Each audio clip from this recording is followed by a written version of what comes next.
and Manuel joins us now. So first off, I want to say thank you so much for being here on what I am sure is just an incredibly difficult day for you. Thank you, Solena. Thank you for having me in your show. And it is a hard day. Yesterday was a very long day with all the interviews and people wanted to know my thoughts about this. I am not surprised. You shouldn't be surprised. You cover this kind of news every once in a while, with very often, I will say. And we are somehow taking this as a normal thing. We have to reject that feeling of normality. We have to run away from it. We have to fight back a battle that we didn't start for Joaquin and for every single victim. I know exactly how these parents feel today. And trust me, you don't need to pay these price to understand that we need to do better and we deserve better. One of the thoughts I've been having all day is about the fact that, there's a lot of folks who do the thing after a mass shooting, a school shooting, and say, well, we didn't do anything after Newtown, or we didn't do anything after Parkland. So what's the difference in this particular case? What's your response to cynical people like that who essentially resign themselves to this status quo of seeing mass shooting after mass shooting after mass shooting and essentially say, well, nothing can be done because apparently you cannot have a different makeup of elected members in the Congress. I'm saying that a little bit sarcastically, but apparently nothing can be done in a democracy to change this. What's your response to folks who are cynical like that? Well, probably if anyone that says that is because they have done nothing. They're just saying what they have done. They're not talking about me or my wife, Patricia, or a lot of thousands of activists that are out there, not only asking, but demanding for better gun laws and more restrictions to the gun industry. And also you have to keep in mind that there is a whole new generation of young Americans that understand civil rights, understand that freedom is not necessarily connected to carrying a gun, and they want a future that is actually safer than the one that they're living right now. So my hope is not on those people that believe that nothing it can be done here. It's more on the people that get out there and do things every single day, like me, like my wife, like you, and like all those kids that I was mentioning. There's a lot of people who may not be necessarily cynical, but they may feel helpless on a day like today because there hasn't been gun reform passed in the Congress. I mean, what do you say to those folks who feel a little bit helpless? What keeps you going in this fight to ensure that there are changes, policy changes made in the area of gun safety? There's two venues here. One is the political venue. And for that, we need to vote for people that are actually standing along with us.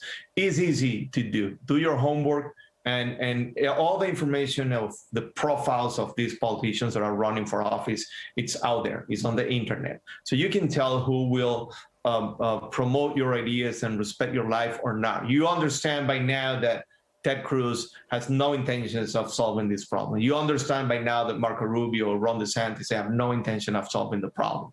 So that said, and the list goes beyond these three, of course, that will solve the political map. And then you have the social issue, which is a lot of people that really believe these lies from the NRA and the gun industry, that in order to be safe, you need a gun. Which is only a sales pitch from the NRA. You buy a gun so you can protect yourself from the other guy that we told the same thing. So by promoting this idea, you're arming a country, starting an internal war, providing the weapons. So we have to blame it on the whole system.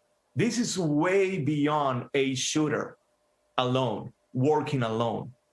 Every time they say, oh, he worked alone. No, he did not. He worked along with a whole society and a system that allows him to do that.